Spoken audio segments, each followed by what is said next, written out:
Hi guys, ಎಲ್ಲರಿಗೂ ನಮಸ್ಕಾರ. Welcome back to my YouTube channel. Friends, ಇವತ್ತಿನ ಈ ವಿಡಿಯೋದಲ್ಲಿ ನಮ್ಮ ರಾಜ್ಯದ ರೈತರ ಕೃಷಿ ಪಂಪ್ ಸೆಟ್ಗಾಗಿ ಸರ್ಕಾರವು 7 ಗಂಟೆಗಳ ಕಾಲ ನಿರಂತರ ವಿದ್ಯುತ್ತನ್ನು ಪೂರೈಕೆ ಮಾಡ್ತಾ ಇದೆ. ಇದನ್ನು 3 ರೀತಿಯಲ್ಲಿ ನೀಡ್ತಾ ಇದೆ.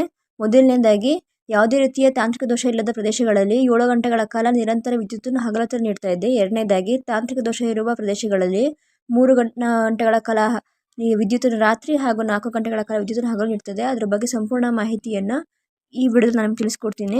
ಇದಕ್ಕೂ ಮುಂಚೆ ನೀವು ಇನ್ನೂ ನನ್ನ ಚಾನಲ್ಗೆ ಸಬ್ಸ್ಕ್ರೈಬ್ ಆಗಿಲ್ಲ, ಪ್ಲೀಸ್ ಸಬ್ಸ್ಕ್ರೈಬ್ ಆಗಿ. ಬನ್ನಿ ವಿಡಿಯೋ ಸ್ಟಾರ್ಟ್ ಮಾಡೋಣ.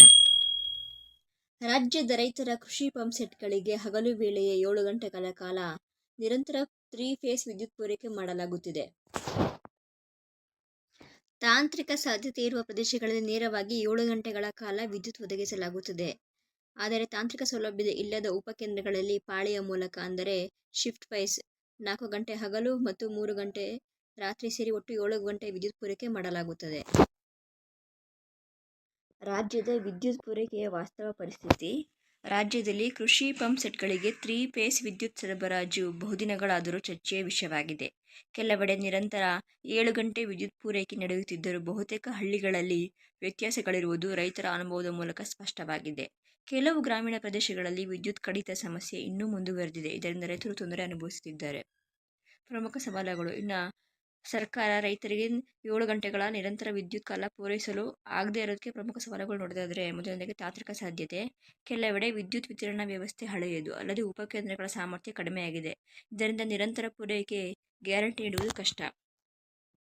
ಆರ್ಥಿಕ ಬದ್ಧತೆ.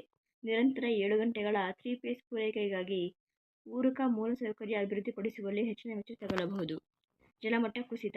ಅಂತರ್ಜಲ ಮಟ್ಟ ಕುಸಿಯುತ್ತಿರುವ ಕಾರಣ ರೈತರು ಇನ್ನಷ್ಟು ಹೊತ್ತು ಪಂಪ್ಸೆಟ್ ಬಳಸಬೇಕಾದ ಪರಿಸ್ಥಿತಿ ಬರುತ್ತಿದೆ. ಆದರೆ ಸಚಿವರು ಈ ಬಗ್ಗೆ ಯಾವುದೇ ವಿನಂತಿ ಬಂದಿಲ್ಲವೆಂದು ಹೇಳಿರುವುದು ಚರ್ಚೆಗೆ ಗ್ರಾಸವಾಗಿದೆ. ಬದಲಾವಣೆ ಅನುಭವ. ಕೆಲವು ರೈತರು ಹಗಲು ವೇಳೆಯಲ್ಲಿ 4 ಗಂಟೆ ಮಾತ್ರ ವಿದ್ಯುತ್ ದೊರಕುತ್ತಿರುವ ಬಗ್ಗೆ ಚಿಂತೆಗೆ ಒಳಗಾಗಿದ್ದಾರೆ. ಇದರಿಂದ ಹಗಲು ರಾತ್ರಿ ಹೊತ್ತಿನಲ್ಲಿ ಪಂಪ್ ಬಳಕೆ ತಕರಾರು ಸೃಷ್ಟಿಸಿದೆ.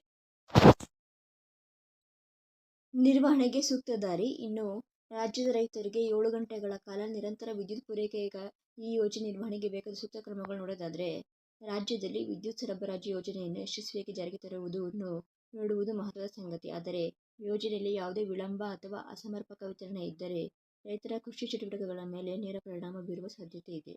ಸರ್ಕಾರ ಈ ಯೋಜನೆಯನ್ನು ಸಮರ್ಥವಾಗಿ ಅನುಷ್ಠಾನಗೊಳಿಸಲು ರೈತರೊಂದಿಗೆ ಸಮಾಲೋಚನೆ ನಡೆಸಿ ಅವರ ಅನುಭವಗಳನ್ನು ಆಧರಿಸಿ ನಿರ್ಧಾರವನ್ನು ತೆಗೆದುಕೊಳ್ಳುವುದು ಅತ್ಯಗತ್ಯವಾಗಿದೆ. ಕೊನೆಯದಾಗಿ ಹೇಳುವುದಾದರೆ, ರಾಜ್ಯದ ರೈತರ ಕೃಷಿ ಪಂಪ್ ಸೆಟ್ಗಳಿಗೆ 7 ಗಂಟೆ 3 ಫೇಸ್ ವಿದ್ಯುತ್ ಪೂರೈಕೆ ಬಹುತೇಕ ಭಾಗಗಳಲ್ಲಿ ಅನುಷ್ಠಾನವಾಗುತ್ತಿರುವುದಾಗಿ ಸರ್ಕಾರ ಹೇಳುತ್ತಿದ್ದರೂ ನಿಜವಾದ ಅನುಭವದಲ್ಲಿ ಇದಕ್ಕೆ ವ್ಯತ್ಯಾಸಗಳು ಕಂಡುಬರುತ್ತವೆ.